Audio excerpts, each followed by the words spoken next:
오늘은 이제 각시의 대쟁 2 이제 마지막 장을 함께하게 되었습니다. 이제 물론 내일까지 이어서 하겠지만요. 하나님께서 오늘도 은혜 주시기를 바랍니다. 대쟁 2의 종막. 이 그림은 우리 각시 대쟁 2 책에 나오는 그림입니다. 존 마르틴이 그린 이 바로 이 천국의 모습, 바로 하나님의 심판 대쟁 2의 이 종막을 그린 그림이 되겠습니다. 네. 이 맨 가운데에 하나님의 예수님의 보좌가 하얀 보좌가 있고 그 다음에 수많은 구원받은 이 사람들이 이제 그 왼쪽으로 그 빛이 빛나는 곳에, 그러니까 우리 하나님께서 예수님께서 볼 때는 오른편이죠. 네, 오른편에 구원받은 성도들이 있고 이 아래쪽에 어두운 쪽에는 왼쪽에는 우리가 볼 때는 오른쪽에는 이제 악한 사람들이 심판받은 악인들이 있습니다. 그리고 예수님 주위에는 24장로와 수많은 천사들이 이렇게 모여 있는 그런 그림, 희미하긴 하지만 그런 그림이 있습니다. 대쟁 2에서의 하나님의 심판, 양과 염소의 그 비유, 그래서 양은 오른편에 염소는 왼편에 두리라는 그 말씀을 그림으로 그린 것입니다. 그리스도께서 1000년 끝에 다시 지상으로 돌아오십니다. 이것이 이제 스가랴 9장에 기록된 말씀이죠. 그분의 구속받은 무리들과 수행한 천사들과 함께 오십니다. 놀라운 위엄으로 내려오실 때 그분께서는 죽은 악인들에게 형벌을 받기 위하여 일어나라고 명령하실 때 바다 마을 같이 셀 수 없는 큰 무리가 일어납니다. 다만 그들은 둘째 부활이거든요. 사망과 질병의 흔적을 그대로 지니고 부활합니다. 무덤에 내려갈 때와 똑같이 그리스도께 대한 적의 반대한 뜻과 반역 정신을 가지고 일어납니다. 그들은 새로운 은혜 시기를 얻은 것은 아닙니다. 그런 기회가 그들에게 아무런 유익을 주지 못합니다. 그들의 평생 살아가는 동안 그들의 마음을 부드럽게 만들지 못했는데 두 번째 은혜 시기가 주어질지라도 그 첫 번째 경험과 마찬가지로 하나님의 요구를 기피하고 하나님께 반역을 일으키는 기회가 될 것이라고 하는 것입니다. 자, 스가랴 14장 5절, 4절, 9절 말씀 가운데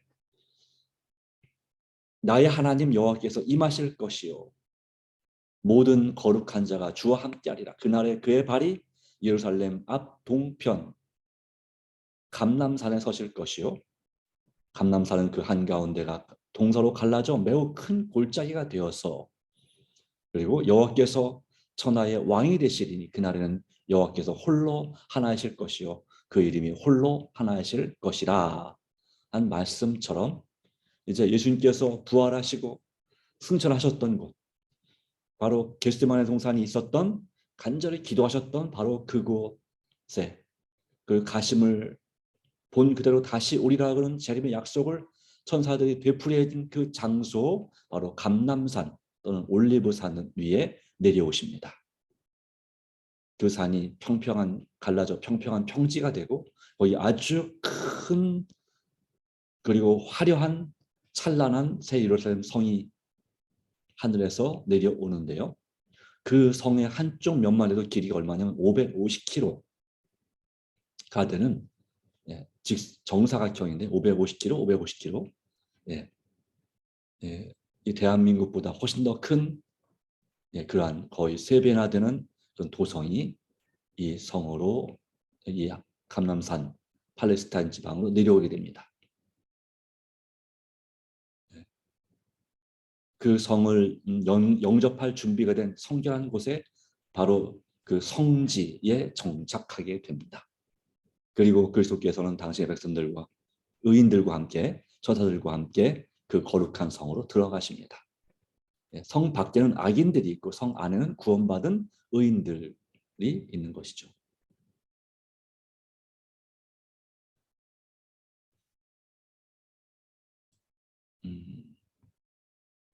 이제 수많은 악인들이 부활했기 때문에 사단은 그들을 속이고 설득해서 다시금 이제 그 새 예루살렘 도성을 빼앗고 하나님과 싸워서 승리하고자 시도합니다. 그는 초기에 간기에 속임을 써서 자기가 사단임을 부인합니다. 그는 자기가 일상의 정당한 소유주인데 그의 상속권을 부당하게 잃어버렸다고 주장합니다. 그는 그의 미혹당한 부하들에게 자신을 구주로 나타내고 자기의 능력으로 그들을 무덤에서 부활시켜 바야흐로 그들을 가장 잔인한 횡포에서 구해내려 한다고 그들에게 보증해 줍니다.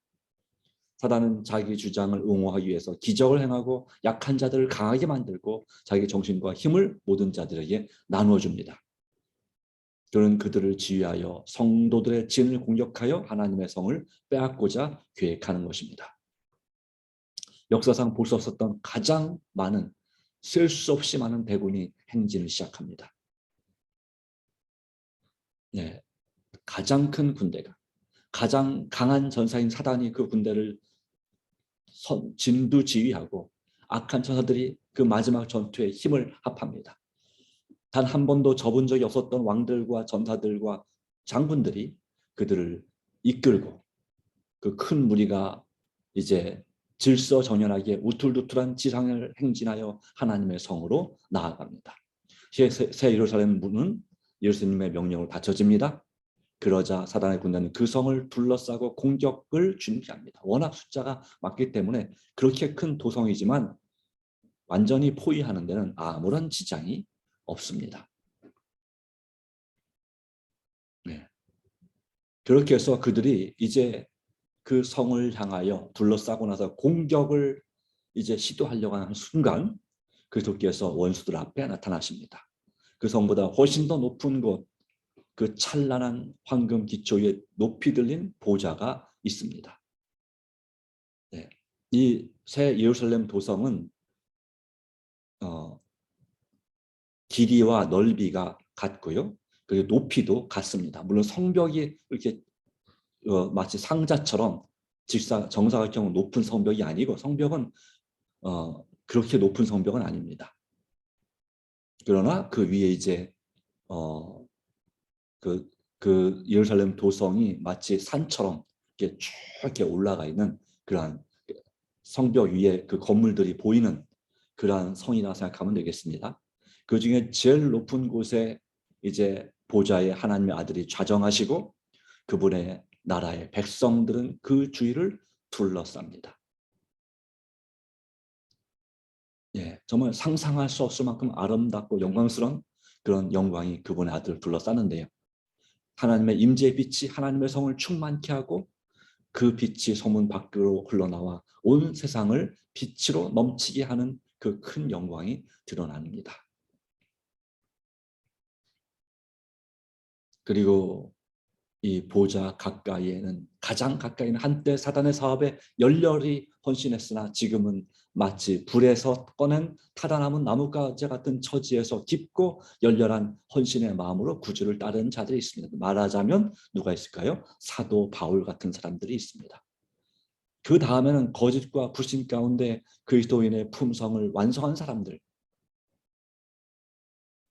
네, 야곱 같은 사람들,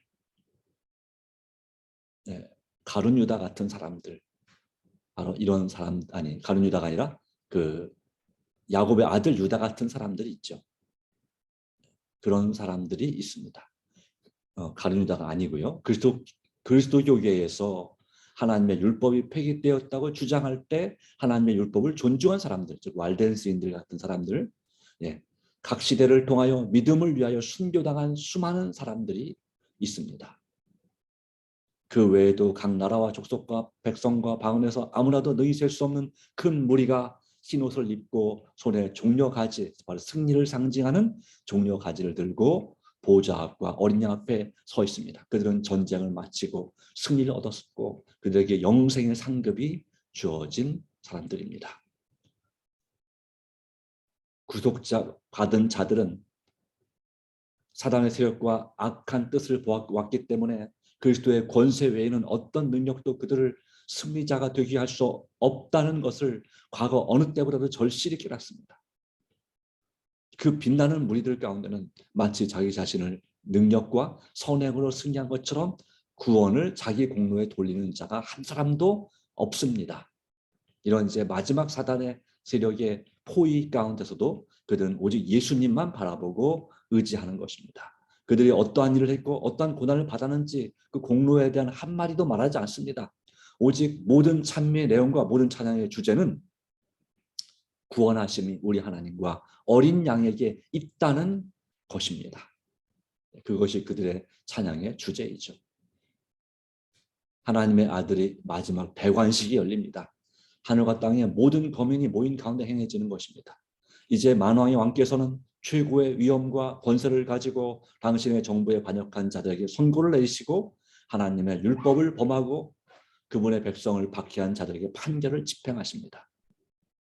요한계시록 20장 11절 12절 말씀 가운데 내가 크고 흰 보좌와 그 위에 앉으신 자를 보니 땅과 하늘이 그 앞에서 피하여 간대었더라. 또 내가 보니 죽은 자들이 물론대소하고 그 보좌 앞에 섰는데 책들이 펴 있고 또 다른 책이 펴졌으니 곧 생명책이라. 죽은 자들이 자기 행위를 따라 책들에 기록된 대로 심판을 받으니라 라고 기록하죠. 기록책들이 펼쳐지자마자 예수님의 눈은 악인들을 주목하십니다. 그때 그들이 지금껏 범한 모든 죄를 깨닫게 됩니다. 마치 파노라마처럼 그들의 태어나면서부터 죽을 때까지 삶이 쫙 지나가는 것입니다. 그 가운데서 그들의 발이 어디에서부터 순결과 성결의 길에서 벗어났는지, 어떤 선택을 했는지, 그들의 교만과 반역이 그들을 얼마나 심하게 하나님의 율법을 범하게 하였는지를 깨닫게 됩니다. 그들은 죄에 빠지게 한 매혹적인 시험을 받은 것, 그래서 너무나 쉽게 넘어간 것, 축복을 무시한 것, 하나님의 자녀들을 모욕한 것, 경고를 거절한 것, 여러 가지 이유로 귀찮고 또 게으르고 또 내 마음이 맞지 않기 때문에, 즉 완고하고 회개하지 않은 마음으로 자비의 물결, 정말 회개하기를 호소한 그 물결을 물리쳐버린 것, 성령의 역사를 거절한 것이죠. 그 모든 것이 마치 불로 기록된 문자와 같이 나타납니다. 각 개인들에게 나타납니다. 보좌 위에 그리고 십자가가 나타납니다. 하나님께서 그들을 어떻게 구원하시기 위해 쓰셨는지를 보여주는 것이죠. 아담의 유혹과 타락, 그 후에 계속적으로 전개되는 위대한 구속의 경륜의 장면들이 마치 파노라마처럼 쭉 펼쳐집니다. 구주의 비천한 탄생, 그분의 단순하고 양순한 초기의 생애, 요단강에서의 침례, 광야에서의 금식과 시험, 하늘의 가장 귀중한 축복들을 사람들에게 알려준 그분의 공적인 생애, 그리고 사랑과 자비의 봉사로 피곤해진 낮과 한적한 산에서 기도하며 깨어있던 밤들, 그분의 은혜에 대하여 질투와 증오와 악의에서 나온 음모들, 그리고 온 세상의 죄짐을 눌렸던 두렵고 신비한 겟세마네의 예수님의 그 피땀 흘린 고민의 기도, 살기 등등한 복도들의 손으로 넘어가게 된 배반, 가장 사랑하는 제자들에게 버림을 받고 예루살렘 거리에서 난폭하게 끌려다니실 저항 없는 죄인, 의기양양하게 그분을 안나스 앞에 세운 것, 대제사장 집에서 송사받고 빌라도의 재판정에서 또한 비겁하고 잔인한 헤롯 왕 앞에서 조소와 모욕과 고문을 당하시고 마침내 사형 선고를 받으신 하나님의 아들, 이 모든 장면들이 생생하게 묘사됩니다. 이 한 구절 한 구절들을 우리가 깊이 묵상하며 기도할 때 우리는 그 예수님의 또 하나님의 그 사랑에 비해서 내가 얼마나 부족한 존재인지를, 내가 얼마나 큰 죄인인지를 우리는 예수님의 생애를 명상하는 가운데, 묵상하는 가운데 체험할 수 있습니다. 그에 비해서 그 십자가에 나타난 그 놀라운 은혜와 사랑이 어떠한지를 우리는 깨닫게 되고 겸손한 마음으로 주님을 섬길 수가 있는데, 이 모든 것을 알면서도 거절한 수많은 사람들이 있는 것이죠. 이제는 크게 동요하는 무리들 앞에 마지막 광경, 인내의 순환자가 갈바리로 가는 길을 따라가시고 하늘의 왕께서 십자가에 달리시고 교만한 제사장들과 조롱하는 복도들이 죽어가는 그분의 고민을 조롱하고 초자연적 흑암이 나타나고 땅이 흔들려 바위가 깨어지며 무덤이 열림으로 세상에 구주께서 생명을 버리시는 순간을 알려주는 광경들이 나타납니다. 그리고 각 일을 담당했던 자든 그가 한 역할을 회상합니다. 이스라엘의 왕을 죽이기 위하여 순진무구한 아무 죄 없는 아이들을 살해한 헤롯 왕, 가책받는 심령을 달래기 위해서 침례요한의 피를 흘린 야비한 헤로디아, 지조 없는 빌라도 조롱하는 군인들, 그 피를 우리와 우리 자손에게 돌릴지어다고 외친 제사장들과 장로들과 광적인 무리, 그들 모두가 그들의 죄가 얼마나 가증함을 보게 되는 것입니다. 그때 구원받은 무리들이 그들의 면류관을 구주의 발 앞에 던지면서 똑같이 이 모습을, 이 장면을 본 거죠. 그분께서 나를 위해 돌아가셨다. 그분께서 나를 위하여 돌아가셨다라고 부르짖을 때 악한 자들은 구주의 얼굴에 나타난 거룩한 위엄과 찬란하게 빛나는 빛을 피하려고 애쓰지만 헛된 노력이 되고 맙니다. 그렇습니다. 우리는 이 악한 무리에 속하지 않고 구원받은 무리에 속하게 되기를 간절히 바랍니다. 모든 영광을 하나님께 돌리면서, 면류관을 던진다는 얘기는 영광을 하나님께 돌린다는 얘기죠. 그분께서 나를 위해 돌아가셨다. 그리고 그분의 은혜로 내가 구원받았다고 부르짖고 감사 찬송할 수 있는 우리 삶이 되기를 간절히 바랍니다. 거기는 또한 그리스도의 대사들이라고 공언하면서 하나님의 백성들의 양심을 지배하기 위하여 고문대, 투옥, 화영주 등을 사용한 법왕교의 승려들과 주교들이 있습니다. 하나님보다 자신을 높이고 지극히 높으신 분의 율법을 변개하고자 한 교만한 법왕들도 거기에 있습니다. 이 거짓된 교회 교부들은 하나님 앞에 불갑을 청산해야 할 일이 있습니다. 그들은 전지하신 하나님께서 당신의 율법에 참으로 마음을 많이 쓰시고 그 율법을 범한 자들을 결코 무지한 자로 간주하지 않으신다는 사실을 너무 늦게 깨닫습니다. 그들은 그리스도께서 당신의 고난당하신 백성들과 마음을 같이 하신다는 것을 깨닫습니다. 모든 악인들은 하늘의 정부에 대한 대반역이라는 제목으로 하나님의 법정에서 심판을 받습니다. 그들은 그들의 소송에 대하여 탄원할 것이 전혀 없고 핑계할 것도 없습니다. 그들에게는 영원한 사망의 선고가 내려집니다. 죄의 삭은 고상한 자립과 영원한 생명이 아니고 노예와 파멸과 사망, 이미 이제 모든 사람에게 입증됩니다. 악인들은 그들의 반역의 생애를 통하여 무엇을 잃어버리게 되었는지 깨닫습니다. 영원한 영광의 신이 중한 것이 일찍이 그들에게 주어졌지만 그들은 그것을 거절하였던 것입니다. 그러나 이제는 그것이 얼마나 부러워할 만한 것이 되어 있는가? 잃어버린 자들은 부르짖습니다. 이 모든 것을 우리는 얻을 수 있었다. 그러나 우리는 자진하여 그것들을 멀리하고자 했다. 아, 얼마나 이상한 것에 열중했던가. 우리는 평안과 행복과 영광을 불행과 수치와 절망으로 바꾸었다. 모든 사람은 그들이 하늘에서 쫓겨난 것이 정당하다고 생각합니다.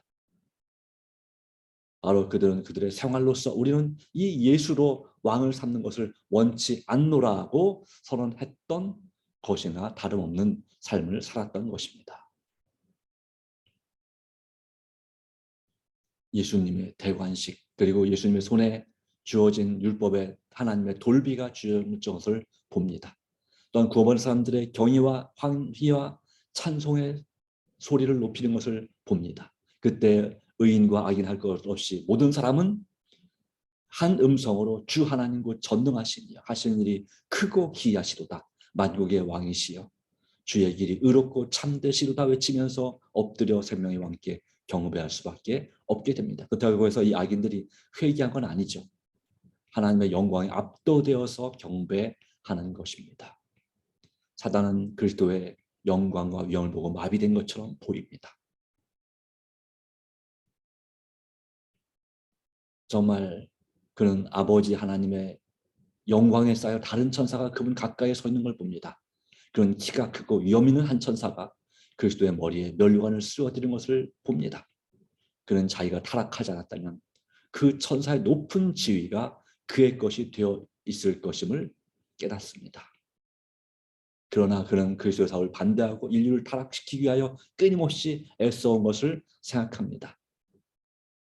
그의 흉악한 자기의 관계가 예수님을 신뢰하는 사람들을 멸망시키는 데는 아무런 힘이 없음을 깨닫습니다. 결국은 그의 수고의 열매가 그의 나라가 오직 실패와 파멸만 뿐임을 깨닫게 됩니다. 그는 무리들에게 하나님의 성을 쉽게 함락시킬 수 있는 것으로 믿게 했습니다. 그들은 엄청나게 숫자가 많고 이 도성 안에 있는 숫자들은 그에 비해서 너무나 작은 수였기 때문에 그렇습니다. 그러나 그는 그것이 거짓임을 알고 있습니다. 그는 그 대쟁투가 계속되는 동안 거듭거듭 실패하고 굴복당할 수밖에 없었습니다. 그는 영원하신 하나님의 능력과 위엄을 너무나 잘 알고 있고 그 성을 정복할 수 없고 하나님을 이길 수 없음을 너무나 잘 알고 있습니다. 비록 마지막으로 최후의 그런 선동과 발악을 했지만 말입니다. 수천 년 동안 그렇게 속여왔는 것입니다. 마침내 반역이 실패로 끝나고 사단의 경력과 품성이 온전히 드러내고 그가 그들의 악인들의 구원자가 아니라 도리어 하나님의 백성을 멸망시키고 또한 그가 그 정체는 하나님을 대적하는 자라는 것이 완전히 폭로되는 것입니다.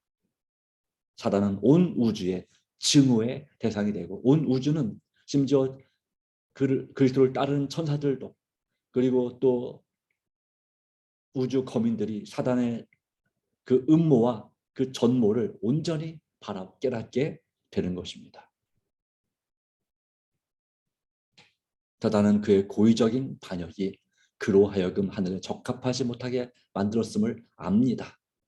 그는 전력을 다하여 하나님을 대적하여 싸웠습니다. 하나님의 자비와 공의에 대한 그의 비난은 이제 잠잠해졌습니다. 그가 여호와께 돌리려고 노력한 온 비난이 자기에게로 남김없이 돌아옵니다. 이제 사단은 엎드려 자기에게 내리는 판결의 공의로움을 고백할 수밖에 없습니다. 그렇다고 그가 회개하는 건 아닙니다. 그러나 그가 죄인임을 하나님께 반역자임을 반역의 괴수임을 인정할 수밖에 없고 하나님의 심판이 공의로움, 정당함을 고백할 수밖에 없는 것입니다. 이렇게 해서 이제 이 대쟁투가 끝을 향하여 달려가게 됩니다. 모든 악인들과 모든 악한 처사들과 사단이 그들의 죄를 인정할 때 마침내 하나님의 형벌이 집행되는 것입니다. 우리는 어디에 있어야 합니까? 이 대쟁투의 마지막 종방의 시간에는 더 이상 구원도 회개도 존재하지 않습니다. 은혜의 시간은 더 이상 하나님의 은혜는 주어지지 않습니다. 바로 언제가 중요할까요? 바로 지금, 바로 오늘 우리가 살아있는 동안에 우리 자아를 주님께 굴복시키고 내 자존심을 다 내려놓고 주님과 함께 죽고 주님과 함께 살아야 됩니다. 모든 걸 주님께 맡겨야 합니다. 나의 모든 문제를 주님께서 해결해 주시기를 기도하시게 되기를 간절히 바랍니다. 주님과 함께 오늘 말씀과 기도와 순종과 전도의 삶, 예수님의 증인의 삶을 살아야 될 줄로 믿습니다. 이름이 성령을 충만히 부어주시기를 하나님의 하나님과 이웃을 정말 뜨겁게 사랑하는 진정한 개혁과 신앙 부흥을 이룰 수 있도록 성도와 연합되는 사람이 되기를 더 간절히 기도해야 될 줄로 믿습니다. 주님의 은혜가 오늘도 함께 하시길 바라고 여러분의 기도에 응답 주시기를 간절히 바랍니다. 특별히 우크라이나 국민들을 위해서 그 전쟁으로 고통받는 모든 사람들을 위해서 꼭 우크라이나 사람만이 아니죠. 세계의 가족들을 위해서 간절한 기도가 필요합니다. 이 나라에 이제 새롭게 뽑힌 지도자와 또 교회 지도자들이 정말 하나님을 두려워하는 그런 삶을 살고 그런 가운데 나라를 바로 세우고 교회를 바로 세울 수 있도록 우리는 간절히 기도해야 하는 것입니다. 주님께서 도와주시길 빕니다. 다 같이 머리 숙여 기도합니다. 하나님, 우리의 모든 걱정과 염려를 주님께 온전히 내어 맡깁니다. 오직 주께서 말씀하시고 주께서 은혜를 베풀어 주시옵소서. 부디 우리 자신의 힘으로는 사단의 권세를 이길 수 없사오니 성령으로 충만케 하시고 우리 삶과 마음을 주장하여 주시옵소서. 주님의 은혜가 온전히 함께하고 믿사오며 예수님의 이름으로 간절히 기도드리옵나이다. 아멘. 네, 감사합니다. 오늘 우리가 드리는 기도가 오직 주님 앞에 영광이 되기를 간절히 바랍니다.